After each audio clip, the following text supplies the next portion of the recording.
Welcome back once again. Myself Pransu Kumar Pathak, and this is the last part for discussion regarding 2016 and 17 question answers. So, dear friend, I am discussing question answer from previous year that is asked in DBT JRF examinations. So, this is session for DBT question answer. Okay?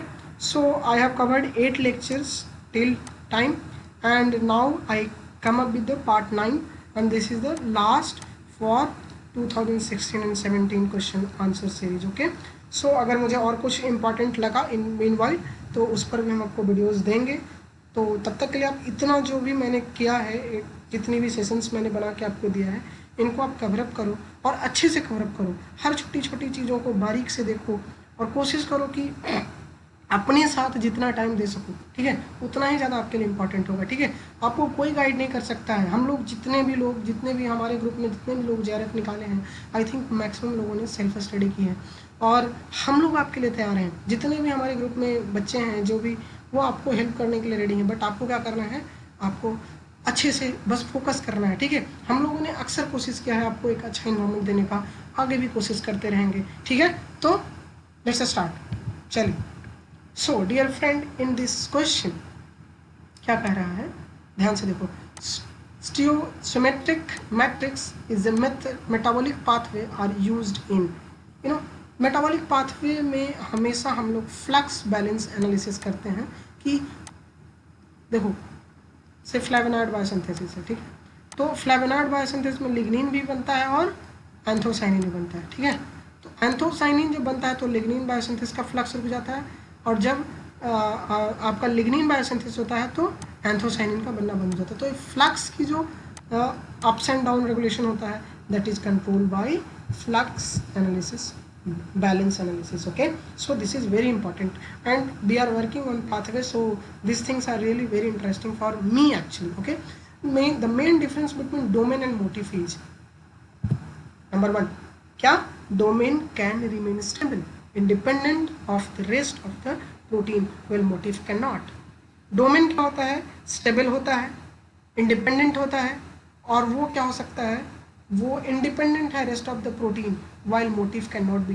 क्योंकि एक domain में कई motives हो सकते हैं, लेकिन एक motive अकेला नहीं हो सकता, वो कहीं ना कहीं इंटैंगल्ड होगा. ठीक है, तो this is the basic difference. समझ में आया? चलिए, आपको यहाँ पे बताना है best algorithm for pair wise alignment for 2 protein of different in length. Pair wise alignment के लिए हम लोग यूज़ करते हैं स्मिथ एंड वाटरमैन. ठीक है, और मल्टीपल सीक्वेंस के लिए क्या यूज करेंगे, नीडलमैन एंड वुल्स. इनका जो यूज होता है वो किस लिए यूज होता है, multiple sequence alignment.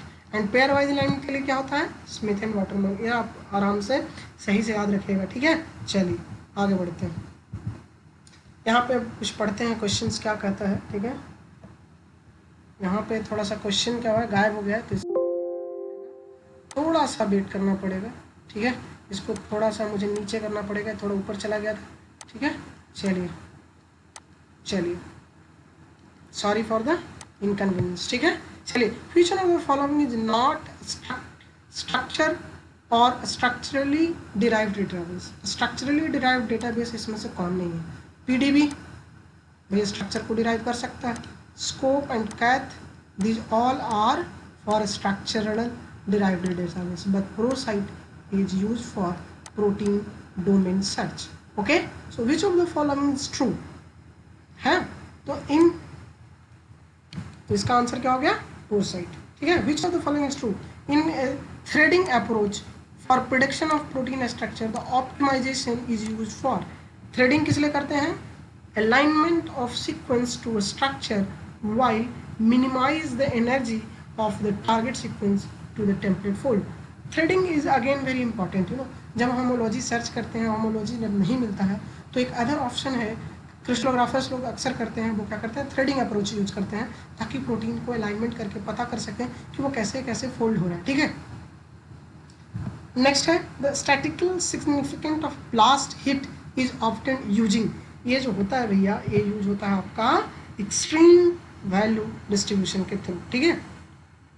What is referred by the term in the following energy expression E is equal to half by K B minus B naught whole square, where B and B naught refers to the bond length and refer to the length respectively। ये जो होता है भैया, ये होता है आपका stretching constant for bond length variation. और ये जब मॉलिक्यूलर डॉकिंग आप करेंगे तो मॉलिक्यूलर डॉकर होते हैं वो इसका इस्तेमाल करते हैं, और वो आपको बहुत अच्छे से बता सकते हैं कि बॉन्ड लेंथ में वेरिएशन से कैसे क्या हो सकता है, नहीं हो सकता। तो बेसिकली प्रोटीन स्ट्रक्चर और खास करके क्रिस्टलोग्राफर्स जो हैं वो आपको बहुत अच्छे से बता सकते हैं, ठीक है। चलिए आगे बढ़ते हैं। To estimate the number of false positive from a BLAST search can be made by using.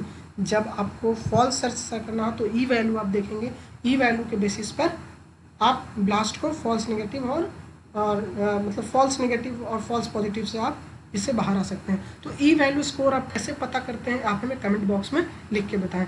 The length of beta hairpin motif usually 2 to 7 residue in length. Okay, चलिए जेड स्कोर क्या होता है, तो जेड स्कोर होता है score of alignment minus mean divide by standard deviation, ठीक है। चलिए कह रहा है a scoring function is use to which one of the following drug designing technology that is used for molecular docking। Blossom matrix is based on, मैंने आपको पहले ही बोला था कि एक कंजर्व्ड रीजन को देख करके बनाया जाता है। तो highly conserved region in a series of alignment forbidden to contain a gap. तो गैप और कंजर्व्ड रीजन को देख करके ब्लोसम बनाया जाता है। इसका उल्टा पैम होता है जो कि म्यूटेशन के बेसिस पे बनाया जाता है। एक कंजर्व्ड रीजन पे बनाया जाता है और वो दूसरा जो बनाया गया है वो किस पे बनाया गया है, म्यूटेशन रेट पे। तो प्रोडोम क्या है, ProDom is a comprehensive set of protein domain family automatically generated from UniProt knowledge database. Okay, बाकी भी आप पढ़ते जाइएगा, ठीक है। पीफैम क्या होता है, सिस्प्रॉट क्या होता है, इंटरप्रो क्या होता है, ये सब मैं डिस्कस नहीं कर रहा, तो इसका मतलब ये नहीं कि आएगा नहीं, ठीक है। ये सारी चीज़ें बहुत इंपॉर्टेंट हैं और bioinformatics point of view से रियली बहुत इंपॉर्टेंट है। मे भी यही सेम क्वेश्चन आपको पूछ दे, which one of the following method is used to find evolutionary tree is also referred to as the minimum evolution method। minimum evolution मतलब ये हो गया मैक्सिमम पार्सिमोनी मेथड। तो फाइलोजेनेटिक ट्री डिस्टेंस मेथड क्या होता है, मैक्सिमम पार्सिमोनी मेथड क्या होता है, यूपीजीए मेथड क्या होता है ना। ये सारा मेथड को अगर आपके पास टाइम मिले तो गूगल पे सर्च कीजिए और इसके बारे में जानने की कोशिश कीजिए, ठीक है। पी फाइंड जो होता है बेसिकली यूज होता है डोमेन फाइंडर की तरह, डोमेन को सर्च करता है। अब ये देखिए, ये एक्चुअली मेमे सूट से आता है। मेमे सूट पढ़िएगा, मेमे सूट क्या होता है मैं यहाँ पे नहीं बता रहा, लेकिन मेमे सूट के बारे में आप लोग पढ़ने की कोशिश कीजिएगा, ठीक है। The sequence logo of which of the following size letter proportions, ये क्या बता रहा है, ए जी ए टी ऐसे आप देखते होंगे। तो ये बेसिकली कुछ नहीं बता रहा है, आपको मोटिव बता रहा है। और ये मोटिव में क्या बताएगा, frequency of A respective residue in sequence. जितना बड़ा है उतना ही ज़्यादा, जैसे देखिए 3 टाइम है तो वो और बड़ा है, 5 टाइम है तो और भी बड़ा लेटर आ रहा है ना, 12 टाइम आ रहा है तो और भी बड़ा आ रहा है ना। तो ये सब चीज़ें क्या हैं कि ये नंबर ऑफ जितने बार न्यूक्लियोटाइड आएंगे वो कंजर्व्ड रीजन को, वो रिपीटेड जो सीक्वेंस है उनको दिखाने के लिए बड़े बड़े लेटर्स यूज किए जाते हैं, ठीक है। चलिए next, for homology search program such as BLAST which one of the following describe the scoring pattern. Scoring pattern के लिए ये सबसे बढ़िया है, ठीक है। फास्टा फॉर्मेट में 3 पॉइंट्स देखा जाता है, 9 पॉइंट्स भी देखा जाता है। तो एक कंजर्व सब्स्टिट्यूशन को देखा जाता है और आइडेंटिकल रेसिड्यू होता है वो 10 पॉइंट्स होता है, ठीक है। तो ये सारी चीज़ों को आपको ध्यान में रखना है ताकि आपको क्वेश्चन सॉल्व करने में कोई प्रॉब्लम ना हो। फिर अगेन 100 ये क्वेश्चन को देखिए क्या कहता है, given a result of sequence versus fingerprint search which of the following could consist of the best hit. Best hit करने का मतलब ये है कि जिसका ई वैल्यू बहुत ज़्यादा नेगेटिव हो, that will be the right answer. So motive 8 है, पी वैल्यू आपका जो है 2 to the power -18 है और ई वैल्यू आपका 5 to the power -15 है। तो ये जो माइनस वैल्यू है इसके लिए ई वैल्यू क्या है, सबसे ज़्यादा सिग्निफिकेंट है। तो सबसे ज़्यादा बेस्ट हिट क्या होगा आपका, सी में मिलेगा, ठीक है। ये सब चीज़ आपको देखना पड़ेगा, ई वैल्यू जितना नेगेटिव होगा उतना ही ज़्यादा वो बेस्ट हिट मैच कहलाएगा, ठीक है। ई वैल्यू भी नेगेटिव होना चाहिए, पी वैल्यू भी नेगेटिव होना चाहिए, तभी आपका बेस्ट हिट कहा जाएगा, ठीक है। चलिए अब कह रहा है multiple loci variable number of tandem BNTR, यहाँ पे जो लंबा सबसे बड़ा है ATGTC जो है, यह BNTR है, ठीक है। इसको आराम से रोकिए और कोशिश कीजिए इसके बारे में आपको नॉलेज मिल सके, ठीक है। अब यहाँ पे आइए, ये क्वेश्चन है जो कि डिस्कस कर रहा है पॉपुलेशन के 1% cell undergo recombination between gene A and B. तो जितना परसेंट होता है उतना ही सेंटीमॉर्गन होता है, तो डिस्टेंस कितना हो जाएगा 1 centimorgan, okay. Which one of the following combination of marker gene and promoter cannot be used for selection of transgenic plant under in vitro condition। तो भैया इसका राइट आंसर है आपका D, non conditional negative selection marker gene under CAM35 non conditional developmental stage के promoter के साथ use होता है, ठीक है। ये CAM35 से साथ हम कभी नहीं यूज कर सकते हैं, तो option D is wrong. Several experiment have been shown leaky or degraded expression of reporter gene gus from plant promoter in Agrobacterium tumefaciens। Which one of the following approach would be the most useful for restricting transgene expression in transformed plant cell and preventing their expression in Agrobacterium? तो इसका answer है आपका use of intron with in A transgene sequence. अगर आप intron use कर देते हैं बीच में तो वो इंटरप्ट हो जाएगा, समझे। Several experiments have been shown leaky or degradation expression of a reporter gene via gus from the plant promoter in Agrobacterium cell. Which one of the following approach would be the most useful in restricting transgene expression in transformed plant cell and prevent their expression in Agrobacterium? तो जैसे ही आप intron कर देंगे, intron से क्या होगा, transgene में अंतर आ जाएगा और ट्रांसजीन नॉट फंक्शनल रह जाएगा, फंक्शनली वो इनएक्टिव हो जाएगा, ठीक है। चलिए अब यहाँ पर पढ़ते हैं। The T0 transgenic plant showing 2 copy of tDNA on southern analysis segregated in 3:1 ratio for transgenic and non-transgenic phenotype in T1 progeny obtained from self-pollination. Which one of the following statement is the best explanation of the observation? The T0 plant contain a single copy of transgene. T0 plant contain 2 linked copy of a transgene. T0 plant contain 2 unlinked copy of a transgene. T0 plant contain at least 3 copy of transgene। और मैंने आपको already discuss किया था, पहले भी ये same question पूछा गया था और ये क्वेश्चन फिर से रिपीट हो रहा है। तो अगर दो जीन आपस में बहुत ज़्यादा टाइटली लिंक्ड होंगे तभी वो 3:1 के रेशियो में आपको दिखाई देंगे, ठीक है। Which one of the following statement is correct about Agrobacterium? All the virulence gene of Agrobacterium tumefaciens are expressed in constitutive manner. That is wrong. Opine are a source for iron or no. One Agrobacterium cell can generate only one tDNA molecule into the host. Integration of tDNA into the genome can be mutated or modulated through endogenous plant gene. That is right. ये हो सकता है, बाकी ऊपर में जो भी देख रहे हो सब बकवास है, ठीक है। चलो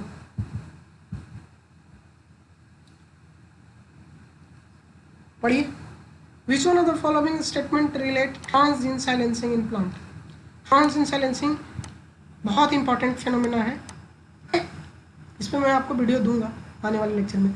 Transgene silencing is usually accomplished by the methylation of cytosine residue in CG and CNG site. Event with a multi-copy integration of tDNA and more susceptible to transgene silencing. Transgene silencing always occur in T0 individual, never in subsequent generation। तो बिल्कुल ही मतलब कि समझो कि रामबाण आपको दिख गया सामने, ठीक है।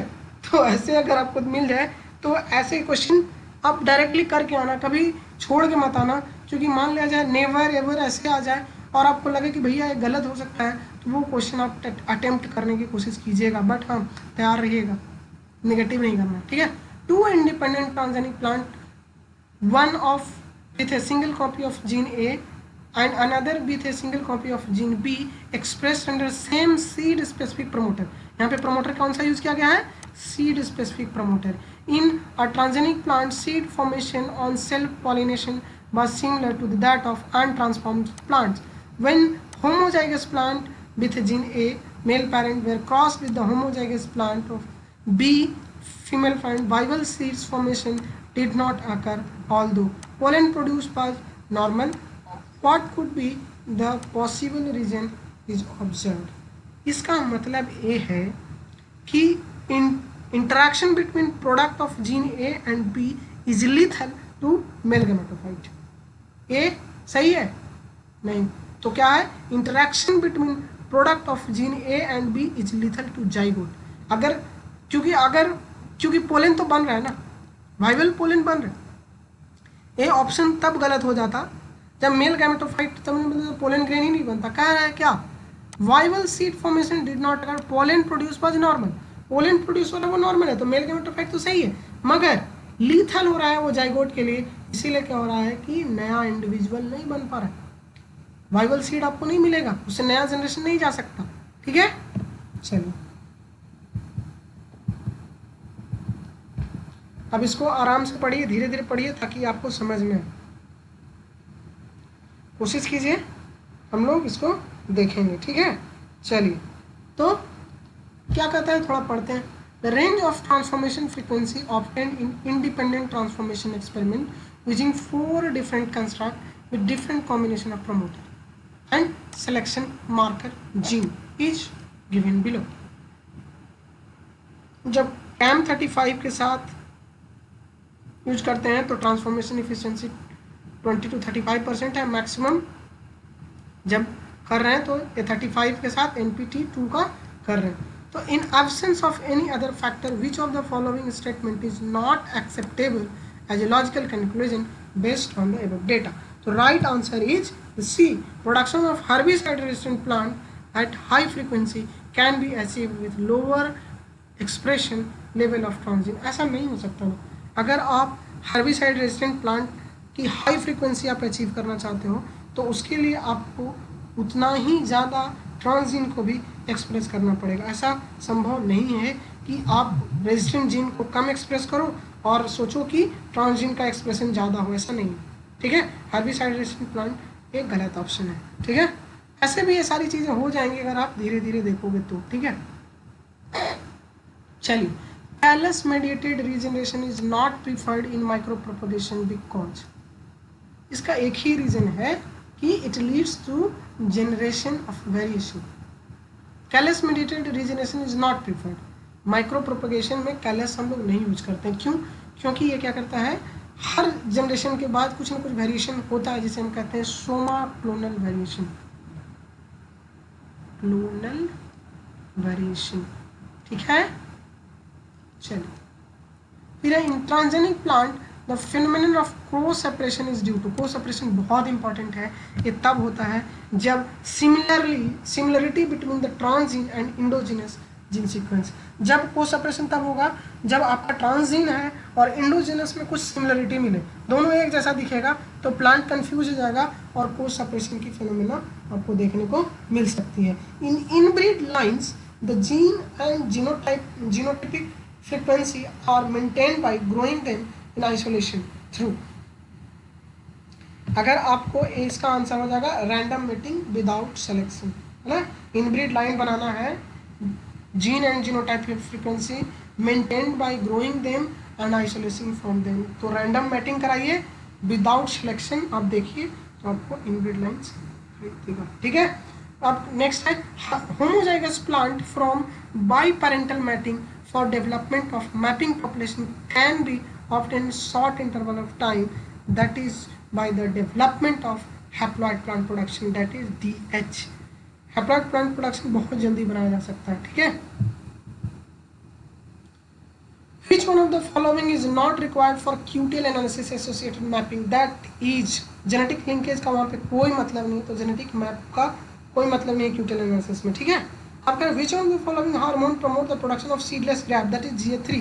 जिब्रेलिक एसिड का एक टाइप है GA3 जो कि सीडलेस फ्रूट बनाता है, जिसे पार्थेनोकार्पिक फ्रूट भी कह सकते हैं दोस्तों. ठीक है, चलिए आगे बढ़ते हैं और अब हम इसको मैच करते हैं. अब यहाँ पे कह रहा है बैक्टीरियल ब्लाइट रेजिस्टेंट जीन. मैंने ऑलरेडी डिस्कस किया हुआ है कि बैक्टीरियल ब्लाइट के लिए रिस्पॉन्सिबल होता है XA21, XA23, XA27, और इस पर बहुत ही ज़्यादा एक्सटेंसिवली रिसर्च चल रहा है. जो माइक्रोबायोलॉजी के लोग हैं वो इस पे काम कर रहे हैं. ठीक है, match the protein in which group 1 and group 2 को मैच करना है, ठीक है। आप मैच करो, बताओ अल्कलाइन फॉस्फेट कहाँ मिलेगा आपको, पेरीप्लाज्म में, पहला का एस,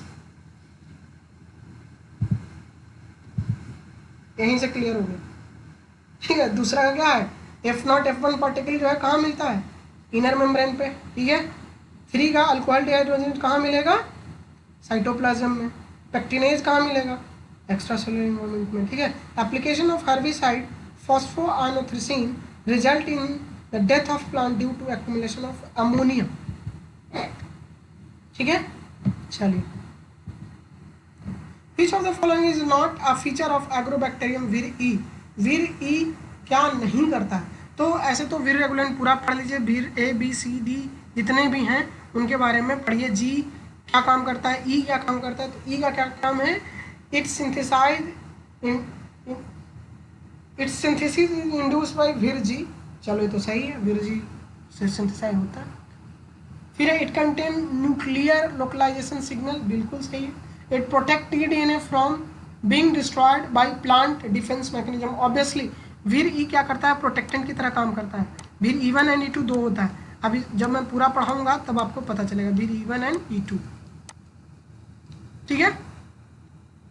अब कहता है it component of T pilus, T pilus बनाता है वीर बी, ठीक है, वीर बी और वीर D4 टीआई पाइलस बनाता है, ठीक है। टीआई पाइलस जब मैच्योर होता है तो 76 अमीनो एसिड का बनता है, ठीक है, ये भी आपको याद रखना है, ठीक है। और पूरा पहले 121 अमीनो एसिड का होता है, फिर वो घट करके कम हो जाता है, ठीक है।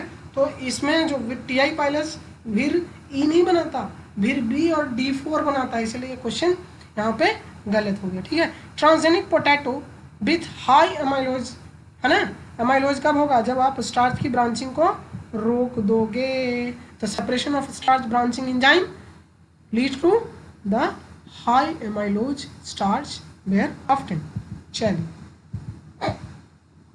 अब देखिए, development of cisgenic disease resistant apple is advantageous over conventional breeding program because there is no linkage drag. Cisgenic plant क्यों बनाते हैं, सिसजेनिक प्लांट इसलिए बनाते हैं ताकि लिंकेज ड्रैग बच सके, क्योंकि कन्वेंशनल ब्रीडिंग में क्या हो कि अगर आप कोई जीन ऑफ इंटरेस्ट को ला रहे हो तो उसके साथ लिंक्ड जीन भी आएगा, इसे हम लिंकेज ड्रैग कहते हैं, ठीक है। चलिए next question, the development of selective selection marker free transgenic plant by co transformation using Agrobacterium, the marker gene are that is segregated in T1 generation, ठीक है। breakdown of T1 BT mediated insect resistant in crop can be delayed by, ये एक technique strategy है, ठीक है, that is known as refugia strategy, तो इसको आप पढ़िएगा इसके बारे में, ठीक है। इसके बारे में मैं कोशिश करूंगा कि इसके बारे में एक अलग से वीडियोज आपको दूं, ठीक है। चलिए, which of the following is match incorrectly, war gene जो होता है ना वो मेल स्टेरिलिटी के लिए होता है, यहीं पे गड़बड़ हो गया भैया, वार जीन रेजिस्टेंट वायरस के लिए नहीं होता, ठीक है। Nanopore DNA sequencing, beta carotene golden rice, है ना, मोज़ेक वायरस कंस्टिट्यूटिव प्रोमोटर, ये भी ठीक है, लेकिन भैया वार जीन जो होता है रेजिस्टेंट मेल स्टेरिलिटी के लिए यूज होता है।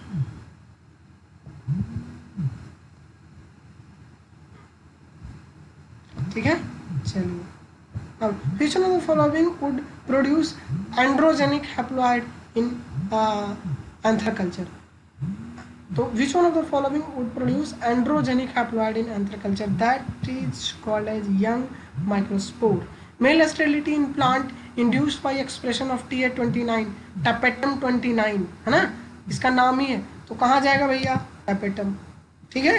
चलिए फिर कहता है the drug anti-cancer drug helichrondrine D is isolated from spawn, ठीक है। फिर है जो हेपरीन है वो क्या है, सल्फेटेड पॉलीसैकेराइड है, ठीक है। चलिए, the only naturally transferable marine cyanobacteria that is known as Azimanella melum species, ठीक है। Marine chemosynthesis is mainly based on that is carbon dioxide, Which one of the is a DNA replication blocking agent produced by SPON, that is spongocytes. Eutrophication in aquatic ecosystem is due to reduction of oxygen. ठीक है, तो ये सारा question मैं question कर रहा हूँ, इससे रिलेटेड आपको क्या करना है, सारे टॉपिक को कवर अप करना है। ठीक है, चलिए यहाँ पे कहता है हेलेटोटॉलरेंट और halophilic microbes can be isolated from A and B. Halotolerant जो आप यूज करोगे वो आप यूज करोगे एस्चुरी रीजन से मिलेगा आपको। ठीक है, और हेलोफिलिक माइक्रोब्स आपको मिलेगा कहाँ से, सी से। तो ए इज द राइट ऑप्शन। ठीक है, heavy metal pollutants like cadmium, mercury inactivate enzyme by interacting with, actually ये सिस्टीन से इंटरेक्ट करते हैं। ठीक है, सिस्टीन यहाँ पे इन्वॉल्व होता है। ठीक है, ग्लूटाथायोन में भी सिस्टीन इन्वॉल्व होता है, तो इस सिस्टीन का बहुत बड़ा रोल है। ठीक है, चलिए अब है लाई फ्रामिनी syndrome most frequent mutation occur इन, ये जो होता है P53 प्रोटीन में होता है। आरबी भी पढ़ लीजिएगा, BRCA1 भी पढ़ लीजिएगा, ये सब बहुत ही इंपॉर्टेंट है। P10 भी पढ़ लीजिएगा, ये सब का क्या यूज है और एक कौन से डिजीज को आपको प्रोलॉन्ग देते हैं। P53 is also known as guardian of the genome. ठीक है, ट्यूमर सप्रेशर जीन है, ये बहुत ही ख्याल रखता है आपके जीनोम का। ठीक है, तो इसके बारे में भी आप अच्छे से पढ़ लेंगे। विच one of the following promoters is most efficient for transgene expression in mammary gland of livestock, that is known as beta casein। क्योंकि भैया आप बात ही कर रहे हो लाइव स्टॉक के लिए, मेमोरी ग्लैंड की बात करो तो वहाँ पे बीटा कैसीन ही होना चाहिए ताकि प्रोटीन ज़्यादा बन सके, मिल्क ज़्यादा बने। और मिल्क प्रोटीन कौन है, कैसीन है। Epinephrine is used along with local anesthesia because it interact with the alpha androgenic receptor agonist property। okay, founder effect is a type of क्या, जेनेटिक ड्रिफ्ट। फाउंडर इफेक्ट हो गया, bottleneck effect होता है, genetic drift में compare किया जाता है। In commercial form embryo are routinely recovered by non surgical method on which day the embryo recovered from the donor cow and onset in the, that is from 7 days। this is the right answer। human mesenchymal stem cell can be differentiated into few type of cells। ऐसे भी ये stem cells क्या होते हैं, कम मतलब कि पूरी totipotent नहीं होते सारे के सारे, तो ये डिफ्रेंशिएट क्या करेंगे, फ्यू सेल टाइप्स में डिफ्रेंशिएट कर सकते हैं। ठीक है, चलिए फिर यहाँ पे आइए, आपको इसमें से बताना है कि कौन सा डिजीज कौन सा काउज करता है, कौन सा पॉजिटिव एजेंट है और कौन सा डिजीज काउज करता है। तो राइट ऑप्शन इज ए। ठीक है, चलिए which of the following is inhibitory neurotransmitter. GABA is a inhibitory neurotransmitter. यहाँ पे देखो Huntington disease also known as polyQ disease. ठीक है, और इसका जो अगर आपको पता करना हो तो आपको बेसल गैंग्लिया सेल पे काम करना पड़ेगा, तो आपको अल्फा एमिटीन क्या होता है, एक फंगल टॉक्सिन है जो कि आरएनए पॉलीमरेज 2 को सबसे ज़्यादा बाइंड करता है और सबसे ज़्यादा ब्लॉक करता है। उसके बाद थर्ड को और पॉलीमरेज 1 पे इसका कोई ज़्यादा इफेक्ट नहीं पड़ता, तो ऑर्डर क्या हो जाएगा 2 3 1, है ना। A primary cell culture can be transformed into a cell line by all except क्या भैया, that is hepatitis B virus. Hepatitis B virus को इतना आसानी से आप सेल लाइन में कन्वर्ट नहीं कर सकते, बाकी सबका सेल लाइन बना लो।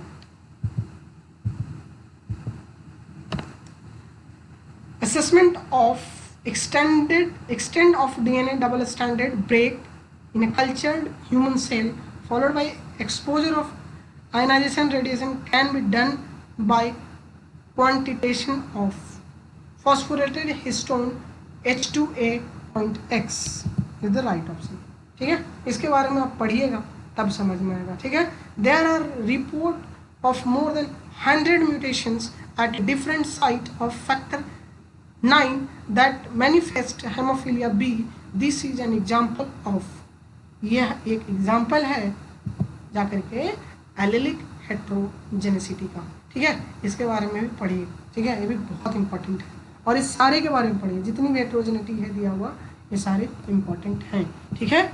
चलिए अब यहाँ पे क्वेश्चन है, specificity factor which activate ubiquitin ligase activity that APCC during separation of sister chromatid. यहाँ पे सेपरेज आता है, बहुत सारी चीज आते हैं, तो APC क्या है, ये मेटाफेज का बात हो रहा है, ठीक है, मेटाफेज की बात हो रही है, तो यहाँ पे CDC 20 की बात हो रही है, ठीक है। चलिए, in a diploid organism loss of function mutation produce dominant phenotype when there is a बताइए क्या है, हैप्लो इनसफिशियंसी, इसके बारे में पढ़िए। और बाकी जो ऊपर में दिया है, मल्टीपल एलिलिज्म है, एपिस्टेसिस है, प्लियोट्रॉपिक इफेक्ट है ना, इस सारी चीज़ों को आप अच्छे से कवर कीजिए, तभी आप कुछ कर पाओगे, ठीक है।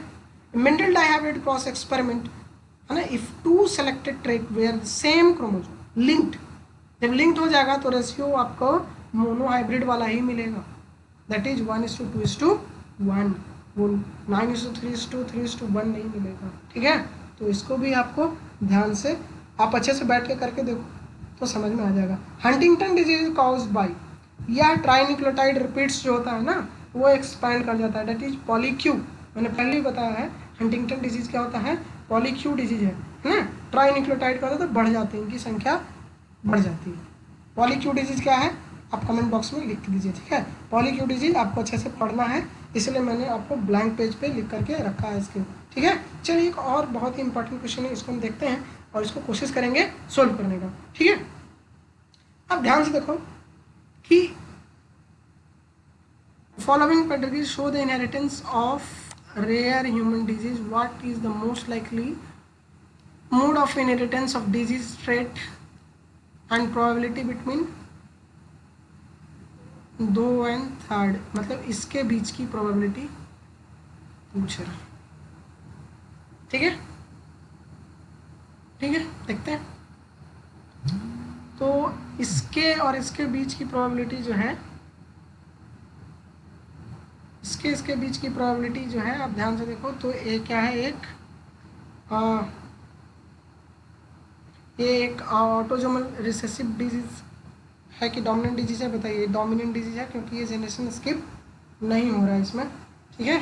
तो ऑटोजोमल डोमिनेंट डिजीज है यहाँ पे, ठीक है। एक कैसे है वो देखिए, क्योंकि हर जनरेशन में डिजीज आपको दिख रहा, ठीक है।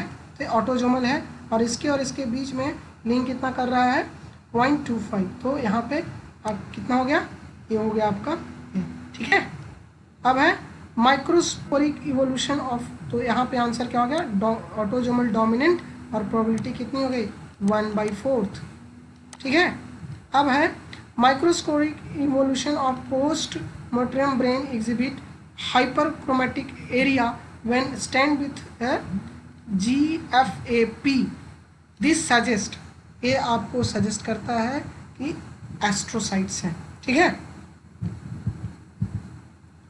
अभी लास्ट क्वेश्चन है और इसको आप अच्छे से देखिए, ये क्या बताता है, ये क्या है, parasite number in A blood of a patient, Trypanosoma जो होता है स्लीपिंग सिकनेस को काउज करता है, ठीक है।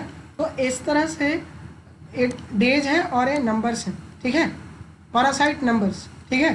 तो ये देखिए इतना है और ये सेम जा रहा है, तो ऐसा क्यों आ रहा है, इसका रीज़न है एंटीजेनिक स्विचिंग, अभी एंटीजन की स्विचिंग चल रही है, इसीलिए इसकी जो बढ़ने की क्षमता है वो कम है। तो thank you so much for paying your attention, and I think this is all about 2016 and 19, and I will try to cover more and more. So thank you so much for my lecture. Bye, take care. We will meet soon with some other questions that are going to help you guys. Thank you so much for watching this lecture. Bye, take care.